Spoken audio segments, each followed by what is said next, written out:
So welcome all of you. Today is our topic what is judiciary मतलब न्यायपालिका क्या है। आज इसी पे डिस्कस करेंगे। ये भी वर्ल्ड पॉलिटिकल का बहुत ही इम्पोर्टेंट टॉपिक है। इसको भी हमको बहुत ज़रूरी है समझना और इस पर डिस्कस करना। तो न्यायपालिका इसको बोल सकते हैं कि आखिर इंडिया की न्यायपालिका क्या है, कैसी है और इसका वर्क क्या है। So let's start. सबसे फर्स्ट इसमें देखेंगे why do we need a independent judiciary. हमको एक इंडिपेंडेंट जुडिशरी की क्यों ज़रूरत है। इंडिपेंडेंट जुडिशरी, देखिए जुडिशरी मतलब होता है न्यायपालिका, न्याय जहाँ पे न्याय मिलता है, जहाँ पे किसी भी मैटर की सुनवाई होती है, हियरिंग होती है। तो हमको एक इंडिपेंडेंट जुडिशरी की सिस्टम की क्यों ज़रूरत है। यहाँ पे समझना है कि जो सेंट्रल गवर्नमेंट और स्टेट गवर्नमेंट होती है, इसके पूरे ऑर्गन्स को 3 पार्ट में डिवाइड किया गया है। एक होती है लेजिस्लेचर, दूसरी होती है एग्जीक्यूटिव और थर्ड होती है जुडिशरी। लेजिस्लेचर वो होती है जहां पे कानून बनाए जाते हैं, ठीक है। लेजिस्लेचर वो होगी जहां पे कानून बनाए जाएंगे, कोई भी कानून, कोई भी rules, law and order legislature बनाती है। विधान पालिका जिसको बोलते हैं। एग्जीक्यूटिव, एग्जीक्यूटिव यानी कार्यपालिका। कार्यपालिका का काम क्या होता है कि जो लेजिस्लेचर जो कानूनों को बनाती है, उन कानूनों को या उन रूल्स रेगुलेशन को पूरी तरीके से इंप्लीमेंट करवाती है, यानी लागू करवाती है देश में। तो कानून कौन बनाती है?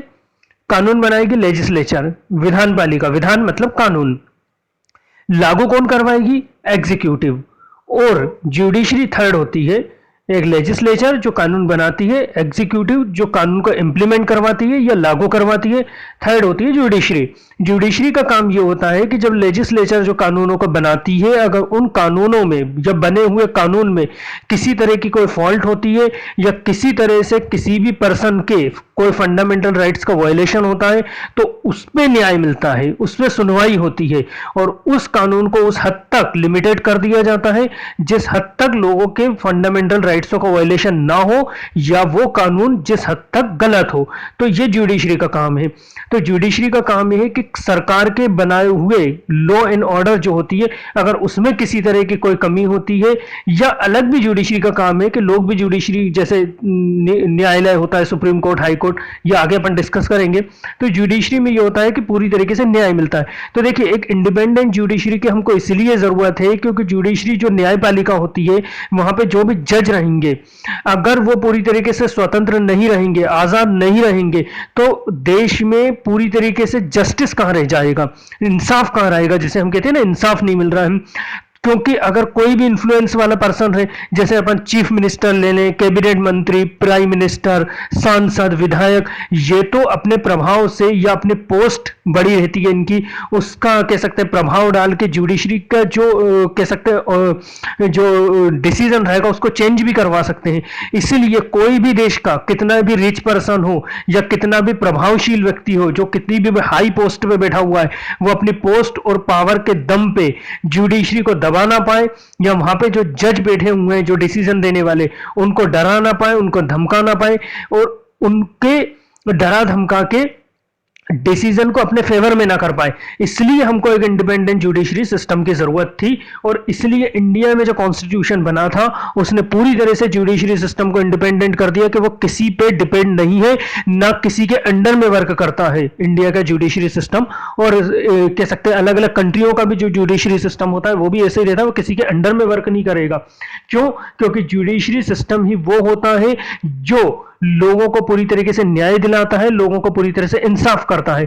तो इसको जो हमारे दो ऑर्गन से कह सकते हैं, एक लेजिस्लेचर है और एक एग्जीक्यूटिव है, उसके पूरी तरीके से उससे अलग कर रखा है ताकि कोई भी पर्सन, कोई भी प्रभावशील पर्सन, आप समझ रहे हैं जैसे रिच पर्सन है या कोई हाई पोस्ट पे बैठा हुआ है, वो किसी तरह से जुडिशरी पे प्रेशर डाल के उसको अपने कह सकते हैं प्रभावशील में लेकर डिसीजन चेंज ना करवा पाए। इसलिए हमको एक इंडिपेंडेंट जुडिशरी की जरूरत थी और इसलिए इंडिया में जो जुडिशरी सिस्टम है वो इंडिपेंडेंट है, पूरी तरह से आजाद है, ठीक है ना। ताकि न्यायपालिका यानी जुडिशरी जो सिस्टम है वो जो भी निर्णय लेंगे उसमें किसी तरह का कोई इंटरफेयर नहीं होगा।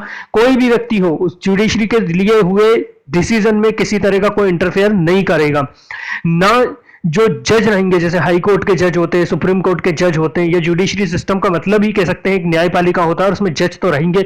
तो जज जो रहेंगे उनको किसी तरह से डराया धमकाया नहीं जाएगा और किसी तरह से उनसे भी डिस्क्रिमिनेशन से नहीं किया जाएगा, चाहे वो किसी भी कास्ट के हों, किसी भी लैंग्वेज के हों, ताकि वो अपना काम पूरी फ्री कर सके और जो कह सकते हैं इंसाफ हो उसमें ही डिसीजन लेंगे, जो सही होगा बिल्कुल उसका सपोर्ट करेंगे। ले देके यही कि इसको इंडिपेंडेंट करने का यही रीजन था कि जो सही होगा, जो ट्रूथ होगा, बिल्कुल उसका सपोर्ट किया जाएगा और जो गलत होगा उसका सपोर्ट बिल्कुल नहीं किया जाएगा। और जो भी जुडिशरी देखिए जो डिसीजन लेती है ना, वो पूरी तरीके से देश के कॉन्स्टिट्यूशन के अंडर में लेती है। हर चीज कॉन्स्टिट्यूशन के अकॉर्डिंग ही चल रही है। कोई भी डिसीजन, कोई भी रूल्स, कोई भी रेगुलेशन कॉन्स्टिट्यूशन का वायलेशन नहीं कर सकता है। तो जो न्यायपालिका होगी या जुडिशियल सिस्टम होगा वो पूरी तरह से कॉन्स्टिट्यूशन के अकॉर्डिंग ही अपने डिसीजन लेगी और अगर कभी उनके कोई डिसीजन कॉन्स्टिट्यूशन के अकॉर्डिंग नहीं रहेंगे तो वो पूरी तरीके से बाद में अपने डिसीजन को चेंज भी कर सकती है। और डेमोक्रेटिक रहेंगे। डेमोक्रेटिक मतलब लोकतांत्रिक रहेंगे, जिसमें लोगों को पूरी तरीके से राइट्स दिया जाएगा, उनका इंटरेस्ट देखा जाएगा कि उनके इंटरेस्ट में डिसीजन लिए जा रहे हैं कि नहीं। इसलिए इसको इंडिपेंडेंट करने की जरूरत थी और हमारे देश की जुडिशरी सिस्टम पूरी तरह से इंडिपेंडेंट है, मतलब किसी के अंडर में नहीं है। चाहे कोई कितना ही कह सकते हैं इन्फ्लुएंस वाला पर्सन हो, वो इस पे अपने डिसीजन नहीं थोप सकता या अपने डिसीजन नहीं ला सकता। न्यायपालिका आजाद है, न्याय लोगों को मिलना चाहिए, इसलिए इसको पूरी तरह से आजाद किया गया है। ठीक है, आजाद है, अपने डिसीजन खुद लेती है। तो अब इसमें अपॉइंटमेंट्स ऑफ जज, जज के अपॉइंटमेंट्स कौन करता है, दूसरा यह है कि अपॉइंटमेंट्स कौन करेगा जज के। तो देखिए इसको आजाद करने का मतलब ही ये था कि जो वहां पे जो जज रहेंगे, जो कह सकते हैं न्यायाधीश जिनको हम कह सकते हैं, जो जज रहेंगे वो पूरी तरह से अपॉइंटमेंट जो उनका किया जाएगा वो प्रेसिडेंट करेगा। मतलब अपॉइंट कौन कर रहा है, प्रेसिडेंट कर रहा है। अपॉइंट का मतलब ये है कि उनको रख कौन रहा है, उनको पोस्ट कौन दे रहा है, तो प्रेसिडेंट दे रहा है, देश का प्रेसिडेंट मतलब राष्ट्रपति दे रहा है। और उनको हटाने का हक भी प्रेसिडेंट को ही है। तो देखिए अपॉइंटमेंट करना तो फिर भी आसान होता है, लेकिन जुडिशरी सिस्टम हमारे कॉन्स्टिट्यूशन में ऐसा दिया हुआ है कि अपॉइंटमेंट प्रेसिडेंट करेगा, लेकिन हटाने का जो राइट्स होता है ना वो भी आसान नहीं है, वो बहुत मुश्किल होता है कि इतनी आसानी से उनको हटाया नहीं जा सकता। एक तो प्रेसिडेंट अपॉइंट करता है, तो फिर भी ये हो गया ठीक है, प्रेसिडेंट अपॉइंट करता है तो हो सकता है प्रेसिडेंट अपना प्रभाव वहां पे जमा सकता है, नहीं, प्रेसिडेंट भी इसमें किसी तरह का कोई इंटरफेयर नहीं कर पाएगा, भले प्रेसिडेंट वहां के जजों को अपॉइंट कर रहा है, नियुक्त कर रहा है। क्योंकि देखिए यहां पे सेकंड आता है रिमूवल ऑफ जज। जजों को जो हटाने की जो प्रोसेस होती है वो बहुत क्रिटिकल होती है, क्योंकि अपॉइंटमेंट तो कर दिया, अब जज पूरी तरह से फ्री है क्योंकि कॉन्स्टिट्यूशन ने एक इंडिपेंडेंट जुडिशरी सिस्टम दिया है, आजादी से वो काम करेंगे, उनको किसी तरह से डराया धमकाया नहीं जाएगा, उनको पूरे राइट्स रहेंगे अपना वर्क करने के, ताकि देश में इंसाफ मिले लोगों को। तो हटाया जा सकता है ऐसे में तो, क्योंकि बड़े बड़े प्रभावशील लोग हैं देश में तो वो हटा सकते हैं, लेकिन नहीं, हटाया नहीं जा सकता इनको। रिमूवल ऑफ जज, जजों को हटाने की एक पूरी प्रोसेस होती है, कॉन्स्टिट्यूशन में साफ दिया हुआ है कि हर कोई नहीं हटा सकता है, कि अगर हाँ हटाया जा सकता है लेकिन पूरी एक प्रोसेस से चलना पड़ेगा। अब वो प्रोसेस क्या होगी, तो वो प्रोसेस ये होती है कि सबसे पहले ये देखना पड़ता है कि जो जज वहां पे बैठे हुए हैं सुप्रीम कोर्ट हाई कोर्ट में, क्या वो अपने रूल्स जो बने हुए हैं, जो कॉन्स्टिट्यूशन के नियम बने हुए हैं, उनके अगेंस्ट कोई काम करा है। सबसे पहले ये देखेंगे, अगर कॉन्स्टिट्यूशन के अगेंस्ट उनने कुछ किया ही नहीं है तो फिर उनको हटाया नहीं जा सकता। हर कोई नहीं हटा सकता कि कोई भी मिनिस्टर है, कोई भी प्राइम मिनिस्टर आ गए हैं, वो कैबिनेट मिनिस्टर आ गए, वो उनका हटा देंगे, नहीं। सबसे पहले तो देखा जाएगा क्या उनने ऐसा कोई वर्क किया है जो हमारे कॉन्स्टिट्यूशन का वायलेशन कर रहा है, या वो इस हद तक है कि उनको उनके पोस्ट से हटा दिया जाए। तो हटाने का यह है कि अगर ऐसा होता है कि ठीक है अगर उनको हटाया जाए, तो देखिए हमारी पार्लियामेंट के दो हाउस बने हुए हैं, एक होता है लोकसभा, एक होता है राज्यसभा। इन लोकसभा और राज्यसभा में ही हर तरह के कानून बनाए जाते हैं। तो अगर हटाना है तो हटाने की प्रोसेस ये होती है कि उनको रिमूव करना है, तो लोकसभा में मिनिमम देखिए 545 मेंबर होते हैं जिनको हम सांसद कहते हैं। ध्यान से सुनना, यहाँ पे लोकसभा में 545 सांसद होते हैं, उनमें से मिनिमम देखिए 100 सांसद या 100 मेंबर हम कह सकते हैं एक प्रस्ताव पास करें और उन पर सिग्नेचर कर दें और ये बोले कि भैया उस जज ने अपना काम ठीक तरीके से नहीं किया है और उस जज को हटा देना चाहिए। तो मिनिमम 100 चाहिए। लोकसभा में अगर प्रस्ताव पास हो रहा है तो उसके लिए 100 जज पहले तो लोकसभा में एक प्रपोजल तैयार करके देंगे, 100 मेंबर के किसी भी पर्सन जज को, कोई भी नाम हो सकता है उस जज का, कि उस XYZ जज को हटाना है, तो 100 मेंबर मिनिमम तैयार होना चाहिए। तो लोकसभा में हो जाएगा प्रस्ताव, फिर लोकसभा का जो स्पीकर होता है वो देखेगा कि इन 100 सांसदों ने या 100 मेंबर जो लोकसभा के बैठे हुए हैं इनने एक प्रपोजल दिया हुआ है कि कोई भी XYZ जज को हटाया जा सकता है उसके लिए। तो लोकसभा का स्पीकर देखेगा पहले उस प्रपोजल को कि ठीक है कि नहीं। अगर सही होगा तो स्पीकर उस प्रपोजल को आगे बढ़ा देगा, और नहीं होगा तो उसको वही रद्द कर देगा, उसको वही निष्क्रिय कर देगा, कह सकते हैं डीएक्टिवेट कर देगा, तो वही खत्म हो जाएगा, जज को नहीं हटा पाएगा। लेकिन अगर लोकसभा का स्पीकर उनको लगता है कि पूरी तरह से नहीं, इनने जो प्रपोजल पास किया है वो सही है, तो फिर उसको आगे बढ़ा देंगे। अब आगे बढ़ के कहां जाएगा? अब आगे बढ़ के वो लोकसभा में जाएगा, लोकसभा में उस पर बहस होगी। पूरे अभी 100 मेंबरों ने दिया है उस प्रपोजल को, अब क्या होगी उस पर जो कंट्रोवर्सी होगी, जो उस पर डिबेट होगी, वो 545 मेंबर जो लोकसभा के होते हैं टोटल, उनमें उन पे पूरी डिबेट होगी। कुछ उनका फेवर करेंगे, उनने सही काम किया है, कुछ उनका अनफेवर करेंगे। तो इसमें यह होता है कि फिर वहां पे जो भी कंट्रोवर्सी चलेगी भैया XYZ जज को हटाने के लिए, उसमें एक वोटिंग होगी। जब कंट्रोवर्सी बढ़ जाएगी, क्योंकि कुछ सब तो बोल नहीं देंगे हटा दिया जाए, क्योंकि अगर कोई 1%, 2%, 100% अगर कह रहे हैं तो बाकी 545% दूसरे भी तो हैं लोकसभा के सांसद, वो भी तो रहेंगे। तो मिनिमम वहां पे एक वोटिंग होगी। वोटिंग में ये होता है कि टोटल लोकसभा के मेंबर कितने, 545, उनमें से 2/3 मेंबर अगर साइन करके ये दे देते हैं कि इस जज ने अपना काम ठीक तरह से नहीं किया तो इसको हटा दिया जाए। तो ठीक है, 2/3 545 का 2/3 अगर हम पूरी तरह से कैलकुलेट करेंगे तो वो आता है 185, और 185 का 2 में जब हम मल्टीप्लिकेशन करेंगे तो आएगा 370। तो मिनिमम 545 का 2/3 मेंबर यानी 370, 370 मेंबर अगर साइन करके दे देते हैं बाद में लोकसभा में डिबेट होने के बाद कि इस XYZ जज को हटा दिया जाए, तो फिर क्या जाएगा, वो माना जाएगा कि वो लोकसभा में पास हो गया है। क्योंकि अभी जो 100 जो मेंबरों ने दिया था ना, वो पास नहीं दिया था, वो तो एक प्रस्ताव रखा था उन्होंने। अब उस पर बहस हुई, उसके बाद में फिर 370 मेंबरों ने उस पर सिग्नेचर करके दे दिए कि हाँ XYZ जज को हटा दिया जाए, फिर माना जाएगा वो लोकसभा में पास हो गया। उसके बाद फिर वो राज्यसभा में भी जाता है, क्योंकि हमारी पार्लियामेंट के 2 हाउस हैं, कोई भी बिल हो, कोई भी रूल्स हो, कोई भी रेगुलेशन हो, वो ऐसे नहीं बन जाता, वो दोनों हाउसों में जाएगा और दोनों हाउसों में उन पर डिबेट होगी, और दोनों हाउसों में अलग अलग मेंबर हैं, उन पर डिबेट करेंगे, उन पर कंट्रोवर्सी करेंगे, उसके बाद जो डिसीजन लिया जाएगा वो माना जाएगा। अब क्या गया, लोकसभा में पास हो गया, अब वो जाएगा राज्यसभा में। राज्यसभा में टोटल मेंबर होते 270, 270 मेंबर। अब 270 मेंबर उसी तरह की डिबेट करेंगे कि सही है या गलत है, या तो राज्यसभा में पास होगा या फेल हो जाएगा। फेल हो जाएगा तो फिर वही बात होगी कि लोकसभा में पास हो गया, जज हटाया ही नहीं जा सकता, कोई जरूरी नहीं है राज्यसभा पास कर दे। और मान लीजिए अगर राज्यसभा में भी पास होता है तो कैसे होता है, राज्यसभा में टोटल मेंबर होते हैं 270, 270, तो 270 का भी 2/3 निकाला जाएगा कि 270 मेंबर भी वोटिंग होगी, और 2/3 यानी कि हम एवरेज देखा जाए तो 270 का 2/3 यानी 270 का 2/3 कितना होगा, 166 या 167 मेंबर वहां पे सिग्नेचर करके दे देते हैं कि नहीं सही है, लोकसभा में पास हुआ प्रपोजल जो जज के लिए हुआ है, हम भी इस पे साइन कर रहे हैं, इस जज को हटा दिया जाए। तो ठीक है, लोकसभा में पास हो गया, फिर राज्यसभा में भी पास हो जाएगा। उसके बाद फाइनली वो कहां जाएगा, प्रेसिडेंट के पास जाएगा। अब प्रेसिडेंट उस पर सिग्नेचर करेंगे। अब प्रेसिडेंट भी सबसे पहले तो उस जज को बुलाएंगे, उनकी पूरी इन्वेस्टिगेशन करेंगे और देखेंगे कि सही है या गलत है। कुछ गलत होगा तो प्रेसिडेंट साइन नहीं करेंगे, और जब तक प्रेसिडेंट या राष्ट्रपति साइन नहीं करेगा जज को हटाया ही नहीं जा सकता।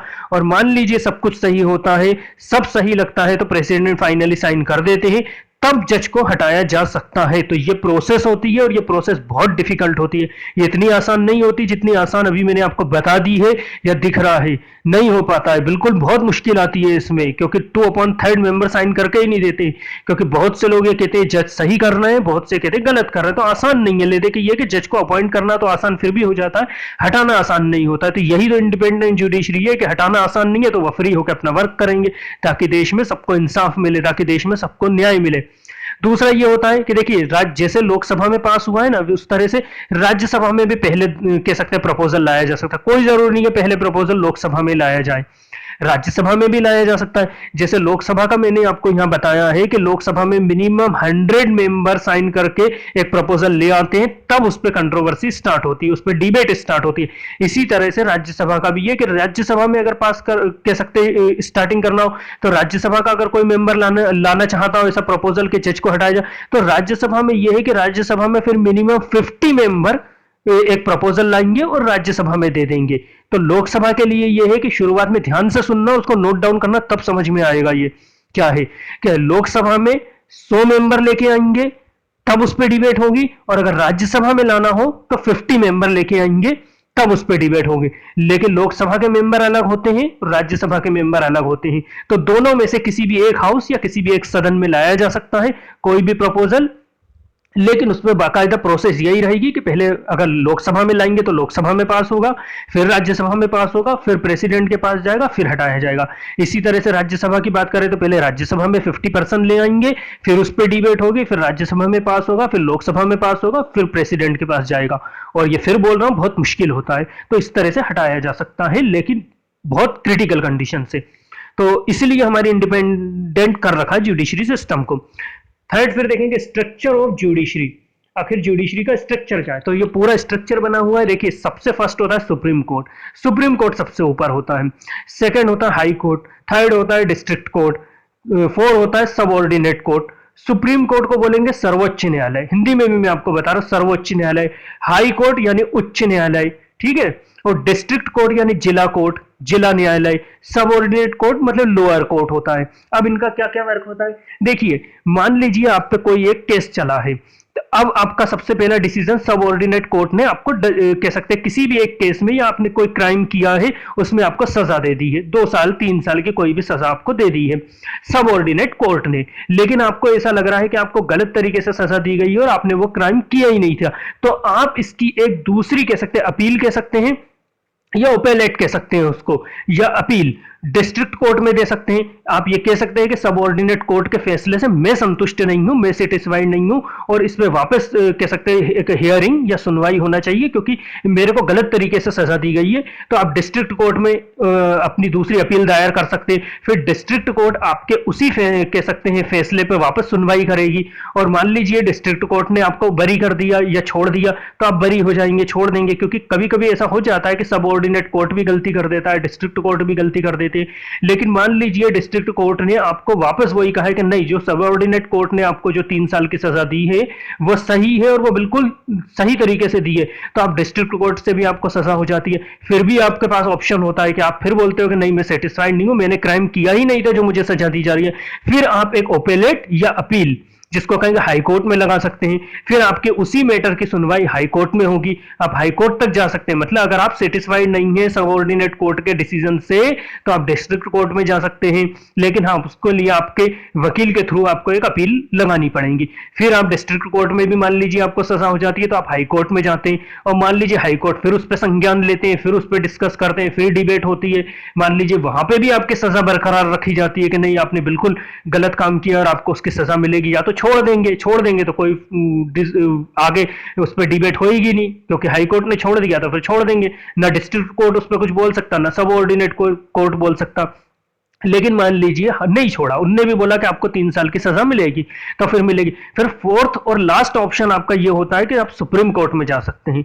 लास्ट ये कि आप फिर सुप्रीम कोर्ट में चले जाएंगे, ये कहते हुए कि हाई कोर्ट के डिसीजन से भी मैं सेटिस्फाइड नहीं हूं, तो सुप्रीम कोर्ट उस पर डिसीजन लेगा। अब सुप्रीम कोर्ट भी अगर आपको छोड़ देता है तो ठीक, और अगर मान लो आपकी सजा को वो बरकरार रखते हैं कि नहीं, आपने गलत काम किया था, 3 साल की सजा आपको भुगतनी पड़ेगी या 3 साल आपको जेल में रहना ही पड़ेगा, फिर आपके पास कोई ऑप्शन नहीं रहता। देखिए, आपके पास ऑप्शन 4 होते हैं। सबऑर्डिनेट कोर्ट से आप डिस्ट्रिक्ट कोर्ट में जा सकते हैं अगर सेटिस्फाइड नहीं है तो। फिर डिस्ट्रिक्ट कोर्ट के अगर डिसीजन से आप सेटिस्फाइड नहीं है, आपको ऐसा लगता है मेरे अगेंस्ट आया, तो आप हाई कोर्ट में जा सकते हैं। हाई कोर्ट में अगर आप सेटिस्फाइड नहीं है तो आप सुप्रीम कोर्ट में जा सकते हैं। लेकिन सुप्रीम कोर्ट लास्ट हो जाता है, और उसको ही इसलिए कहा जाता है सुप्रीम, कि उसके डिसीजन सबको मानने पड़ेंगे, और उसके बाद आपके पास कोई ऑप्शन नहीं बचता है। और ना आप उसके बाद ये कह सकते हो कि मैं सुप्रीम कोर्ट के डिसीजन से सेटिस्फाइड नहीं हूं, क्योंकि उसको कोर्ट ऑफ कंटेम्प्ट में माना जाएगा, उस पर और ज्यादा आपको सजा हो जाएगी कि सुप्रीम कोर्ट ने जो डिसीजन दे दिया वो सबको मानना पड़ेगा, और उसके अगेंस्ट तो कोई नहीं बोल सकता, चाहे कितनी ही हाई पोस्ट का पर्सन हो या कितना ही रिच पर्सन हो। आप हमेशा देखना, सुप्रीम कोर्ट का डिसीजन सबको मानना होता है, सुप्रीम कोर्ट की रिस्पेक्ट सबको करनी पड़ती है। वैसे तो सभी कोर्टों की रिस्पेक्ट करते हैं, लेकिन फिर भी आप अपील दायर कर सकते हैं सबऑर्डिनेट के डिस्ट्रिक्ट कोर्ट में, डिस्ट्रिक्ट के हाई कोर्ट में। लेकिन सुप्रीम कोर्ट के बाद आपके पास कोई ऑप्शन नहीं रहता, वहां जो डिसीजन हो गया वो हो गया, उसके बाद आप कुछ नहीं कर सकते।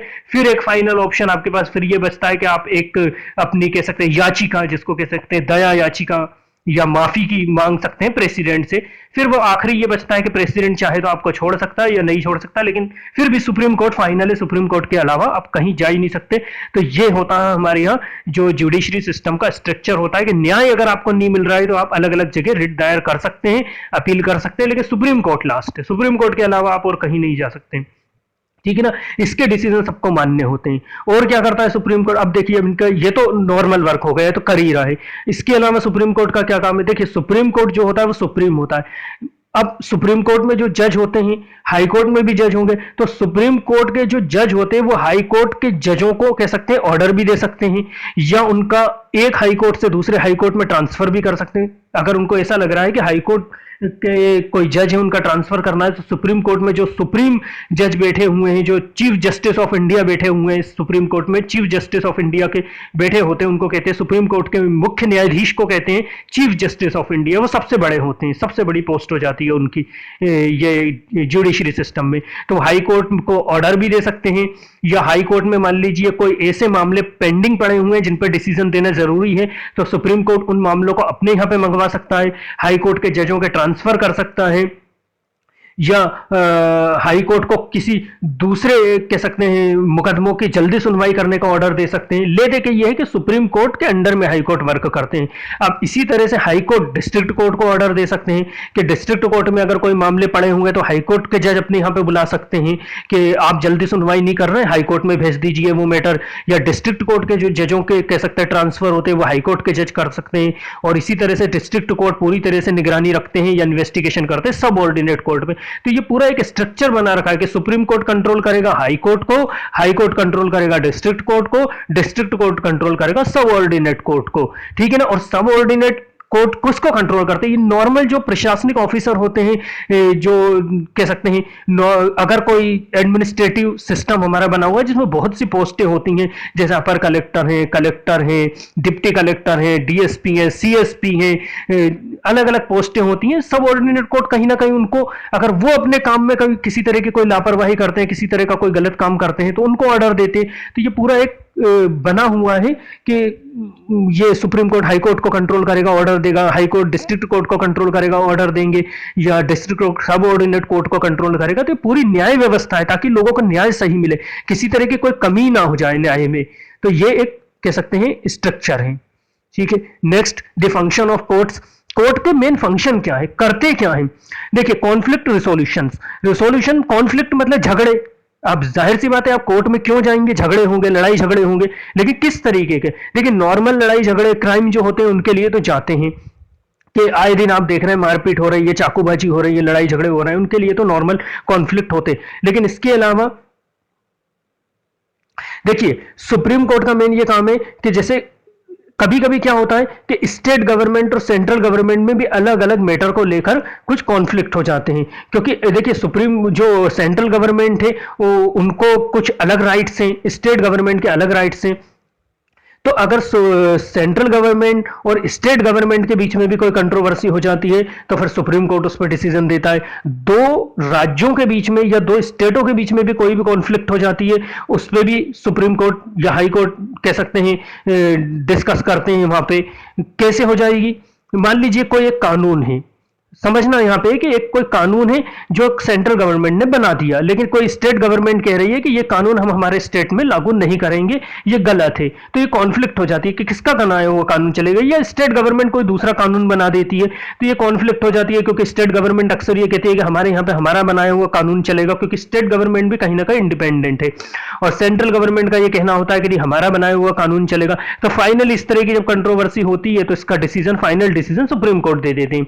इसी तरह से दो राज्यों के बीच में जैसे रिवर सिस्टम देखा जाए, हमेशा नदियों को लेके राज्यों में काफी विवाद चलते हैं, बहुत बड़े बड़े जैसे कंट्रोवर्सियां हुई हैं। एक कावेरी कंट्रोवर्सी हुई थी क्योंकि नदियां एक स्टेट से दूसरे स्टेट में बहती हुई जाती हैं। अब उनके बीच में मान लीजिए कोई डैम बना रहा है, मान लीजिए एक हम मान लें नर्मदा रिवर है जो मध्य प्रदेश, गुजरात और महाराष्ट्र में बहती है। तो मान लीजिए मध्य प्रदेश की सरकार अगर उस पर कोई डैम बनाने की कोशिश करे तो गुजरात सरकार ये कह सकती है कि इस पर डैम नहीं बनाएंगे क्योंकि नर्मदा रिवर गुजरात में भी आती है और अगर आप उस पर डैम बना देंगे तो उसका बहाव यहाँ पे कम हो जाएगा, हमारी हमारे यहाँ की एग्रीकल्चर लैंड पे हमारे यहाँ के जो फार्मर है वो कैसे इरिगेशन फैसिलिटी मिलेगी, सिंचाई कैसे करेंगे, हमारे यहाँ पे भी तो होना चाहिए। तो इस तरह का कॉन्फ्लिक्ट हो जाता है। एक तरफ एमपी गवर्नमेंट ये कहेगी हमें तो उस पर डैम बनाना है, और गुजरात और महाराष्ट्र गवर्नमेंट ये कह देगी नहीं डैम नहीं बना सकते। तो क्या होगा, ये विवाद हो जाएगा। तो आपस में लड़ाई तो नहीं करेंगे, इनका फाइनल डिसीजन कोर्ट में हो जाता है, सुप्रीम कोर्ट में हो जाता है। तो इस तरह के कॉन्फ्लिक्ट होती है जिनको सॉल्व करवाया जाता है। दो राज्यों के बीच में भी कॉन्फ्लिक्ट हो जाती है, सेंट्रल गवर्नमेंट और स्टेट गवर्नमेंट के बीच में भी जो कंट्रोवर्सी होती है उसको सॉल्व करवाया जाता है। सेकंड है जुडिशियल रिव्यू। जुडिशियल रिव्यू का मतलब यह है कि कोई भी कानून जो बनाया हुआ है या बन चुका है, अगर वो लोगों के फंडामेंटल राइट्स का वायलेशन करता है, तो सुप्रीम कोर्ट क्या करता है, या तो उसको उस हद तक लिमिटेड कर देता है ताकि लोगों के फंडामेंटल राइट्स का वायलेशन ना हो, लोगों के मौलिक अधिकारों का हनन ना हो, या उसको पूरी तरीके से रद्द भी कर सकता है, ये होता है, या उस पर पुनर्विचार कर सकते हैं। ले देखिए यह जुडिशियल रिव्यू का मतलब ये है कि पार्लियामेंट जो भी कानून बनाती है, सरकार जो भी कानून बनाती है, अगर वो कानून गलत होता है तो या तो उसको हटा दिया जा सकता है, या उस पे कह सकते हैं उसको उस हद तक लिमिटेड कर दिया जाता है जिससे लोगों के फंडामेंटल राइट्स, मौलिक अधिकारों का हनन ना हो, या उसको कह सकते हैं कम करके, लिमिटेड करके फॉलो करवाया जाता है। तो ये जुडिशियल रिव्यू है कि पुनर्विचार कर देना ताकि किसी तरह से किसी को कोई प्रॉब्लम ना हो। वही थर्ड आ जाता protecting of fundamental rights. Supreme court, high court क्या है, अगर आपको मैंने बताया था पहले भी फंडामेंटल राइट्स वाले में कि अगर आपको ऐसा लगता है कि मेरे फंडामेंटल राइट्स का या किसी और के भी फंडामेंटल राइट्स का वायलेशन हो रहा है, तो आप सुप्रीम कोर्ट में भी जा सकते हैं, हाई कोर्ट में भी जा सकते हैं, तो प्रोटेक्ट करते हैं आपके फंडामेंटल राइट्स को। लेकिन देखिए फंडामेंटल राइट्स अगर गवर्नमेंट के किसी कानून को बनाए और उससे आपके फंडामेंटल राइट्स का वायलेशन होगा तो आप सुप्रीम कोर्ट जाएंगे, ठीक है ना। गवर्नमेंट अगर कोई ऐसा काम करती है जिससे आपके फंडामेंटल राइट्स का या मौलिक अधिकारों का हनन होता है तो आप कहां जाएंगे, सुप्रीम कोर्ट जाएंगे। आर्टिकल 32 परमिट कर रहा है आपको। लेकिन हाई कोर्ट में आप कब जाएंगे, मैंने ये बताया था फंडामेंटल राइट्स का वायलेशन हो रहा है उसके लिए तो जा सकते हैं। इसके अलावा अगर आपको ऐसा लग रहा है कि मेरे को दूसरे भी कोई कानूनों का वायलेशन हो रहा है, या दूसरे भी कोई भी सेक्टर हो या कोई पर्सन हो आपके फंडामेंटल राइट्स का वायलेशन कर रहा है या आपको परेशान कर रहा है, उसके लिए भी आप हाई कोर्ट में जा सकते हैं। तो इस तरह से ये कोर्ट के वर्क होते हैं जो ये करते हैं। अब what is criminal law and civil law. अब क्रिमिनल लॉ क्या होते हैं, देखिए देश के कानून के अगेंस्ट अगर आप कोई काम करेंगे ना तो वो कहलाएगा क्रिमिनल लॉ। जैसे चोरी, डकैती, मर्डर, लूट अगर ये कर देते तो देश के कानून में, ड्रग तस्करी, ये देश का कानून के अगेंस्ट हो जाएंगे तो ये कहलाएंगे क्रिमिनल लॉ। सिविल लॉ वो होते हैं कि अगर आप जनरली व्यक्ति के फंडामेंटल राइट्स का वायलेशन हो रहा है या कोई आपकी प्रॉपर्टी है जिसपे इलीगल तरीके से कोई दूसरा कब्जा करके बैठ चुका है या आप किसी की प्रॉपर्टी को कब्जा करके बैठ चुके हैं, तो फिर उसके लिए जो कह सकते हैं सुनवाइयां होती हैं वो क्रिमिनल कोर्ट और सिविल कोर्ट में होती हैं। क्रिमिनल लॉ में कौन से आ जाएंगे, आपराधिक कानून, आपने अपराध किया, आपने क्राइम किया, मर्डर करा है, लूट खसोट, चोरी, डकैती, इस तरह का अगर कोई काम करा है तो क्राइम किया है, देश के लॉ के अगेंस्ट आपने काम किया तो वो कहलाएगा क्रिमिनल कोर्ट, ठीक है ना, वहां आपकी सुनवाई होगी। और दूसरा होता है सिविल कोर्ट, आपकी किसी जमीन जायदाद, आपकी प्रॉपर्टी पे किसी दूसरे ने कब्जा कर लिया या आपने कर लिया, तो वहां जो कह सकते हैं आपके अगेंस्ट कह सकते हैं रिपोर्ट होगी या आपके अगेंस्ट जो सुनवाई होगी, या आप किसी और के अगेंस्ट सुनवाई करोगे कि मेरी जमीन पे कब्जा कर लिया, मेरे मकान पे कब्जा कर लिया, या मेरे को प्रॉपर्टी में से मेरे घर वाले या कोई और जो भी हो मेरे को मेरा हिस्सा नहीं दे रहे हैं, तो उस तरह की जो मैटर होते हैं वो सिविल लॉ कहलाते हैं। तो दो तरह के लॉ होते हैं, क्रिमिनल लॉ होगा और एक सिविल लॉ होगा, दो तरह के केस ही आते हैं जनरली। अब नेक्स्ट हम देखते हैं jurisdictions of supreme court. Jurisdictions of supreme court मतलब सुप्रीम कोर्ट का क्षेत्र अधिकार क्या है, सुप्रीम कोर्ट कहां कहां तक काम कर सकता है। तो देखिए फाइनली अगर देखा जाए तो सुप्रीम कोर्ट तो पूरे देश का कोर्ट होता है और सर्वोच्च न्यायालय होगा वो, तो पूरे देश में कहीं भी वो इंटरफेयर कर सकता है। अगर सुप्रीम कोर्ट को कहीं भी ऐसा लगता है कि कोई ऐसा मामला या कोई ऐसा काम हो रहा है जो लोगों के फंडामेंटल राइट्स का वायलेशन कर रहा है या जो आम पब्लिक के अगेंस्ट है, तो सुप्रीम कोर्ट कहीं भी इंटरफेयर कर सकता है।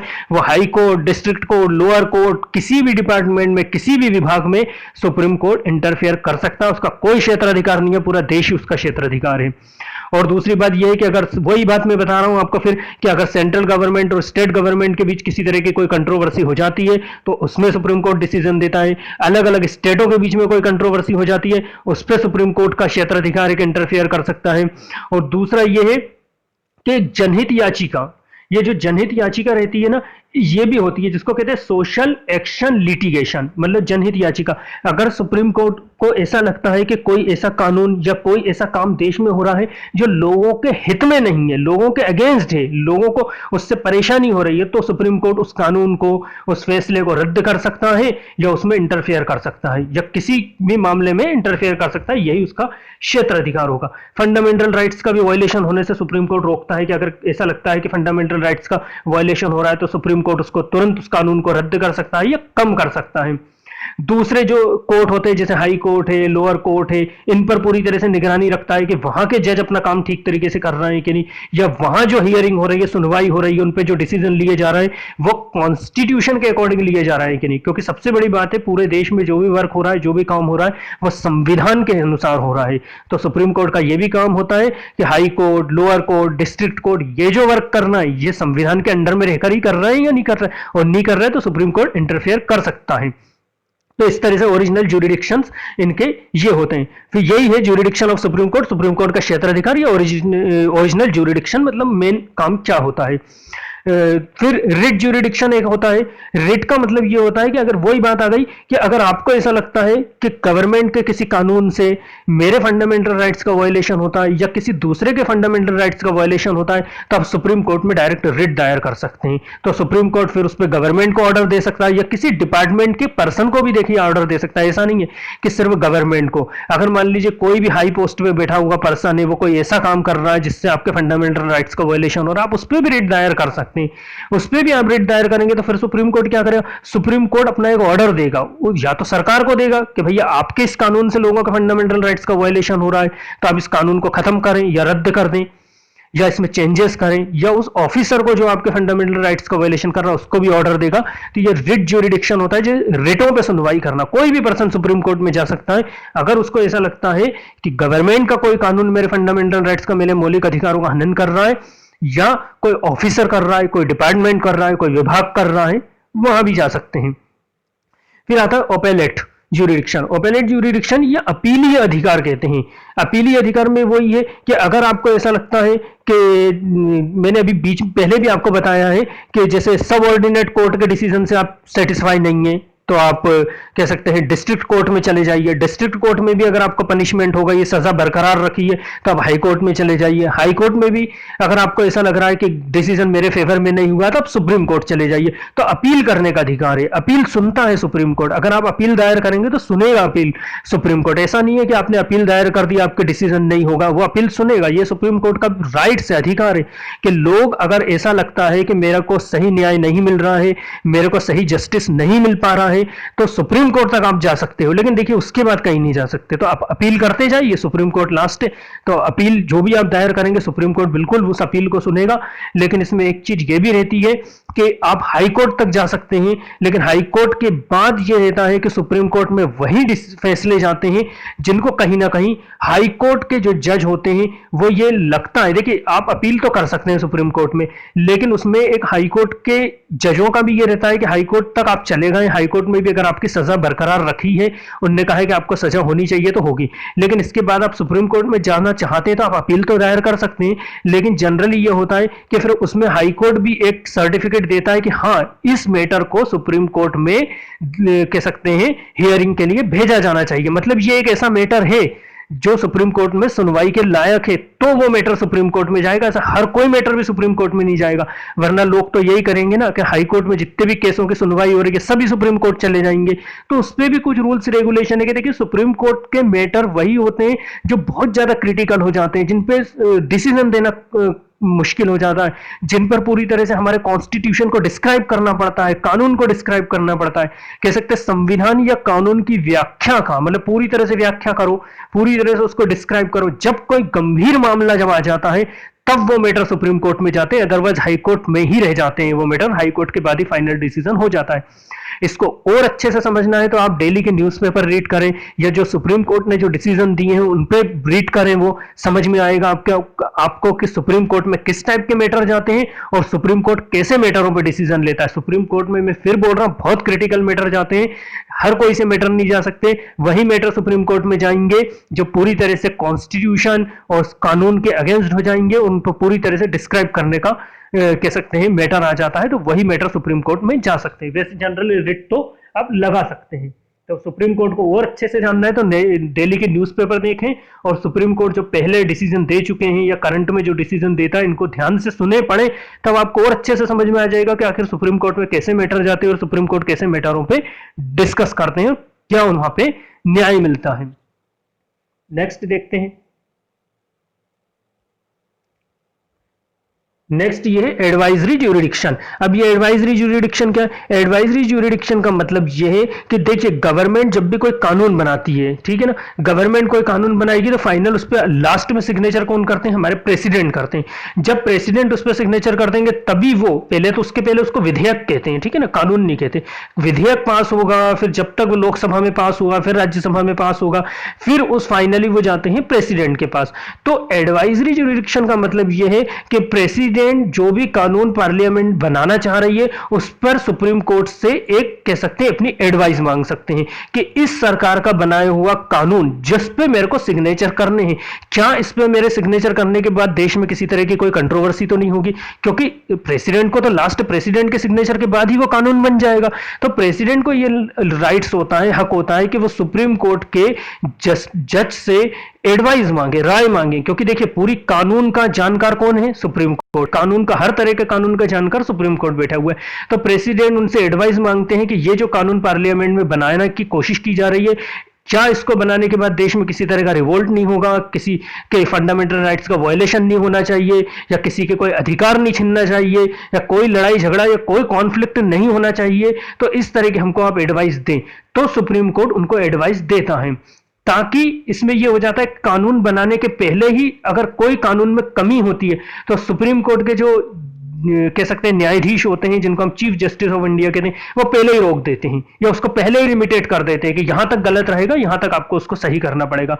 तो ऐसा एक एडवाइजरी ज्यूरिडिक्शन बना रखा है कि प्रेसिडेंट उनसे एडवाइस मांग सकते हैं कानून को बनाने के पहले कि इस पे कानून पे मैं सिग्नेचर कर रहा हूं, क्या सिग्नेचर कर देना ठीक रहेगा या इसके बाद कोई इसमें कंट्रोवर्सी होगी, ठीक है ना। तो एडवाइस मांग सकते हैं। तो सुप्रीम कोर्ट के कह सकते हैं चीफ जस्टिस ऑफ इंडिया उनको एडवाइस देते हैं, उन एडवाइस को वो मान भी सकते हैं, नहीं भी मान सकते। लेकिन यहाँ पे ये है कि देखिए प्रेसिडेंट एडवाइस मांगेंगे, यहाँ पे ये दिया हुआ कॉन्स्टिट्यूशन में प्रेसिडेंट एडवाइस मांगेंगे, लेकिन एडवाइस देना नहीं देना ये सुप्रीम कोर्ट पर डिसीजन डिपेंड करता है। क्योंकि बात वही आ गई कि हमारी जो न्यायपालिका है, हमारी जो जुडिशरी है वो इंडिपेंडेंट है, उस पर किसी तरह का कोई प्रभाव नहीं चलेगा। यहीं से समझ जाइए प्रेसिडेंट ने एडवाइस मांगी और देना नहीं देना सुप्रीम कोर्ट के हाथ में, भाई चाहे तो दे दे या नहीं दे, क्योंकि उस पर किसी की जोर जबरदस्ती थोड़ी ना चलेगी।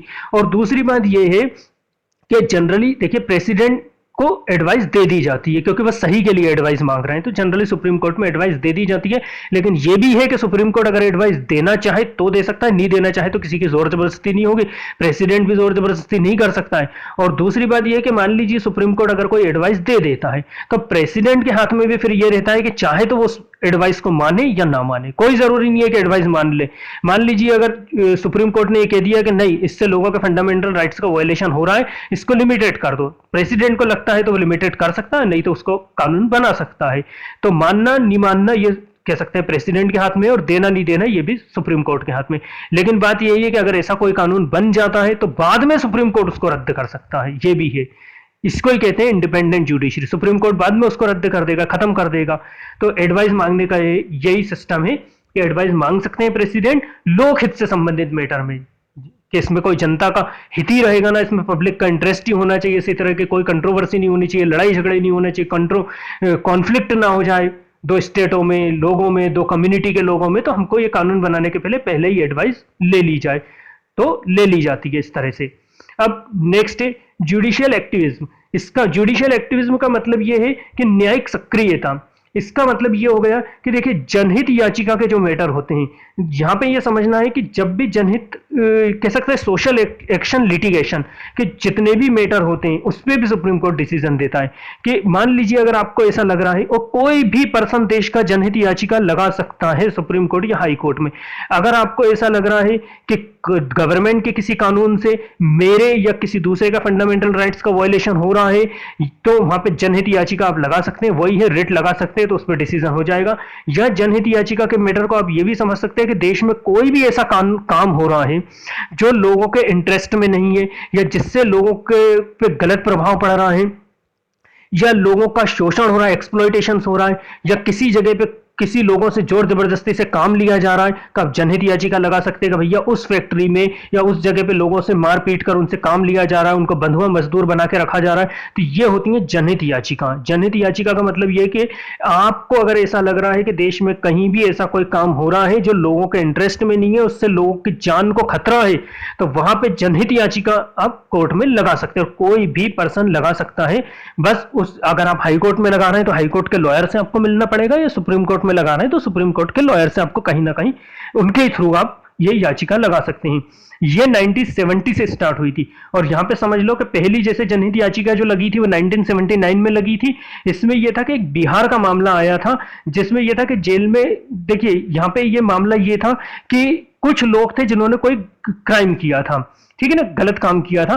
तो ऐसा मामला था वो कि उन लोगों को जेल में बहुत टाइम तक रखा गया था। उनने काम किया है तो उन लोगों को जेल में बहुत टाइम तक रखा गया था। तो इसमें एक पर्सन था, कह सकते लॉयर वगैरह थे वहां के, उनने एक याचिका लगाई थी कि जो भी इनने क्राइम करा है उस मैटर में अगर इनको सजा भी हो जाती तो भी उस सजा में भी इनको इतने टाइम तक जेल में नहीं रख सकते थे जितने टाइम तक इनको नॉर्मली जेल में रखा गया है। जो नॉर्मली जेल में आप ज्यादा से ज्यादा 24 घंटे रख सकते हैं किसी को, उसके बाद आपको छोड़ना पड़ता है या कोर्ट से फिर परमिशन लेनी पड़ती है जेल में रखने के लिए। समझ लेना, मेरा फंडामेंटल राइट्स वाला वीडियो देख लेना एक बार, नहीं समझ में आए तो, कि 24 घंटे के बाद कोर्ट अगर परमिट करता है तो ही आपको जेल में रखा जा सकता है, उसके अलावा नहीं रखा जा सकता। तो वहां पे ये जनहित याचिका से संबंधित एक मैटर आ गया था कि उनको कुछ लोगों को जेल में बहुत टाइम तक रखा गया था, और उसका ये मामला ये था कि अगर उन लोगों को सजा भी हो जाती तो भी उतने टाइम तक जेल में नहीं रख सकते थे। तो इसको कहा गया था हुसैनारा खातून बनाम बिहार सरकार। तो इस तरह की जनहित याचिका लगाई थी। दूसरी जनहित याचिका 1980 में तिहाड़ जेल के कैदी ने लगा दी थी।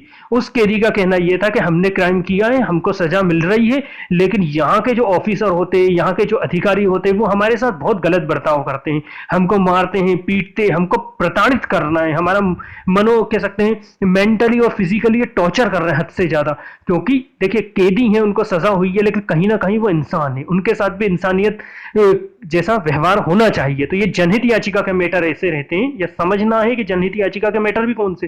तो तिहाड़ जेल के कैदी ने एक लगा दी थी कि हमारे साथ बहुत ज्यादा गलत बर्ताव हो रहा है, हमको मारा जा रहा है, पीटा जा रहा है, खाना नहीं दिया जा रहा है टाइम पे।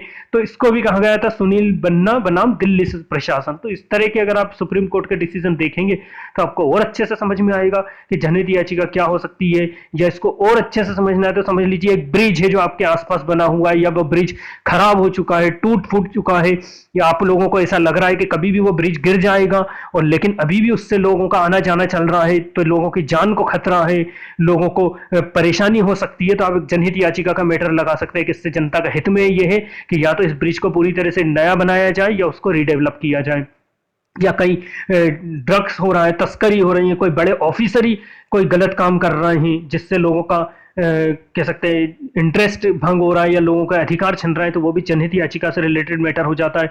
या स्कूलों में प्रॉपर बच्चों को, जैसे गवर्नमेंट स्कूलों में प्रॉपर बच्चों को फूड नहीं मिलता है, खाना नहीं मिल रहा है। जनरली गवर्नमेंट स्कूलों में ये है कि बच्चों को खाना दिया जाता है, कह सकते हैं मिड डे ईट बोला जाता है, मिड डे मील में उनको खाना, मिड डे मील उनको खाना दिया जाता है। तो अगर आपको ऐसा लग रहा है कि कोई गवर्नमेंट स्कूल है वहां पे बच्चों को खाना नहीं दिया जाता, वो स्कूल वाले ही वहां का जो बजट आता है उस बजट को कह सकते हैं अपने निजी काम में यूज कर लेते हैं, पैसा नहीं खर्च करना है, तो ये भी जनहित याचिका से रिलेटेड मैटर है कि उस स्कूल में गवर्नमेंट ने ऑर्डर दिया, खाना दे नहीं दे रहा है। तो जनहित याचिका के मैटर यही होते हैं जिसमें पूरी तरीके से लोगों का इंटरेस्ट होता है। तो आप जनहित याचिका के मैटर दायर कर सकते हैं। या आर्टिकल 21 याद रखना, आर्टिकल 21 ये कह रहा है कि प्रॉपर फूड फैसिलिटी सबको होनी चाहिए, proper pure and mass fair government सबके लिए अवेलेबल करवाएगी। आपको ऐसा लग रहा है कि गवर्नमेंट के किसी कानून से या कोई प्राइवेट सेक्टर का कोई पर्सन ने किसी के कोई ऑर्डर दिया है, या कोई कानून से या कोई अधिकारी ने कोई ऐसा ऑर्डर दे दिया जिससे जनता का हित नहीं हो रहा है, ये पब्लिक का इंटरेस्ट है उस मैटर में, या पब्लिक को परेशानी हो सकती है, तो आप एक जनहित याचिका हाईकोर्ट में लगा सकते हैं। तो ये 1970 से चल रही है, बहुत बड़ा इंपॉर्टेंस रखती है ये सोशल एक्शन लिटिगेशन जनहित याचिका। इसको और अच्छे से समझने की कोशिश करना, इससे आपको अपने बहुत ज्यादा राइट्स मालूम पड़ेंगे कि आखिर जनहित याचिका आप कहां कहां दायर कर सकते हैं। और देखना जनहित याचिका से संबंधित मैटर आप, तो आपको और अच्छे से समझ में आ जाएंगे। फिर एक आता है judiciary and rights. Judiciary and rights का मतलब यही है कि जो जुडिशरी है वो लोगों के पूरी तरीके से राइट्सों को प्रोटेक्ट करती है। बात वही आ गई कि बार बार माना जा रहा है कि फंडामेंटल राइट्स बार बार आते हैं, देखिए कि फंडामेंटल राइट्स का वायलेशन कभी नहीं हो सकता, कोई भी गवर्नमेंट नहीं कर सकती। और मैंने पहले भी बताया कि आर्टिकल 21 तो छीने ही नहीं जा सकते। इमरजेंसी के टाइम में आपके 5 फंडामेंटल राइट्स का तो फिर भी लिए जा सकते हैं, लेकिन जो 6th जो फंडामेंटल राइट्स होता है आपका आर्टिकल 21, वो तो किसी तरह से कोई वायलेशन हो ही नहीं सकता। इमरजेंसी में भी उनका वायलेशन नहीं कर सकती गवर्नमेंट। ठीक है, तो न्यायपालिका या कह सकते हैं जो कोर्ट हैं वो आपके फंडामेंटल राइट्स की रक्षा करने का पूरा उनकी ड्यूटी है। और अगर कभी ऐसा लगता है कि गवर्नमेंट का कोई कानून आपके फंडामेंटल राइट्स का वायलेशन कर रहा है तो उस पर तुरंत कह सकते हैं सुप्रीम कोर्ट एक्शन लेता है। या आप भी सुप्रीम कोर्ट अगर एक्शन नहीं ले रहा तो आप भी कह सकते हैं कि गवर्नमेंट के इस कानून से हमारा फंडामेंटल राइट्स का या लोगों के फंडामेंटल राइट्स का या पब्लिक का इंटरेस्ट खत्म हो रहा है, तो आप भी एक्शन ले सकते हैं। आर्टिकल 32 आपको परमिशन दे रहा है, तो आप आर्टिकल 32 या के थ्रू आप हाई कोर्ट सुप्रीम कोर्ट में जा सकते हैं। आर्टिकल 226 के थ्रू आप हाई कोर्ट में अपील दायर कर सकते हैं। तो सुप्रीम कोर्ट क्या करेगा फिर उसके बाद में? सुप्रीम कोर्ट या तो उस जो कानून को है पूरी तरीके से उस हद तक लिमिटेड कर देगा जिस हद तक आपके फंडामेंटल राइट्स का वायलेशन ना हो, या उसको पूरी तरीके से खत्म भी कर सकता है। आर्टिकल 13 मैंने पहले भी बताया है कि पूरी तरीके से सुप्रीम कोर्ट को परमिशन देता है कि गवर्नमेंट का बनाया हुआ कानून को खत्म कर देते हैं वो, कि अगर उसको ऐसा लगता है कि इस कानून गलत है और ये कानून लोगों को पूरी तरीके से आजादी नहीं दे रहा, उनके फंडामेंटल राइट्स मौलिक अधिकारों का हनन कर रहा है, तो आर्टिकल 13 अनुच्छेद 13 ये सुप्रीम कोर्ट के जज को परमिशन देता है कि उस कानून को ही खत्म कर देते हैं, वो कानून लागू नहीं होता है। फिर लास्ट आ जाता है judiciary and parliament. Judiciary and parliament का मतलब यही है कि देखिए पार्लियामेंट में कानून बनाए जाएंगे और अगर उन कानूनों में कोई कमी होगी तो फाइनली उनका निपटारा कहाँ किया जाएगा? जुडिशरी में, न्यायालय में किया जाएगा। और पार्लियामेंट में ही ये होता है कि संविधान जैसे कॉन्स्टिट्यूशन में कुछ चेंजेस भी किए जा सकते हैं, लेकिन जुडिशरी ने ये कहा है कि कॉन्स्टिट्यूशन में चेंजेस सिर्फ लिमिटेड हो सकते, पूरी तरह से नहीं हो सकते। इसलिए जो अमेंडमेंट सुनते हैं आप जनरली, अमेंडमेंट होगा, संशोधन होगा, तो संशोधन लिमिटेड होते हैं, ज्यादा नहीं होते। तो पार्लियामेंट कानून बनाती है और अगर उन कानूनों में किसी तरह का कोई विवाद होता है, किसी तरह की कोई कंट्रोवर्सी होती है जो उनको लागू करने में परेशानी होती है, तो जुडिशरी फाइनल उनका डिसीजन देती है। तो यही जुडिशरी सिस्टम है हमारे इंडिया का, और ये पूरी तरीके से एक दूसरी चीज पे बेस है, और ये इंडिपेंडेंट जुडिशरी है जहां पे किसी भी कोई भी पर्सन उसका इन्फ्लुएंस नहीं चलेगा। और ये हम आगे पूरा डिस्कस करेंगे इस पे, ऐसा नहीं है ये पूरे लेक्चर खत्म हो गया है। सुप्रीम कोर्ट क्या है, हाई कोर्ट क्या है, डिस्ट्रिक्ट कोर्ट, सब ऑर्डिनेट कोर्ट, सब पे मेरे वीडियो आपको मिल जाएंगे मेरे चैनल पे, हम एक एक पे डिस्कस करेंगे। ये तो सिर्फ एक ओवरव्यू लिया हुआ है हमने कि आखिर जुडिशरी सिस्टम क्या है और वह किस तरह से वर्क करता है। ये ओनली एक ओवरव्यू है, ठीक है ना। इसके और आगे आपको और अच्छे से समझ में आ जाएगा सुप्रीम कोर्ट, हाई कोर्ट का, तो आपको और ये चीज समझ में आएगी। तो उम्मीद करता हूं ये लेक्चर आपको समझ में आया होगा। Thank you very much.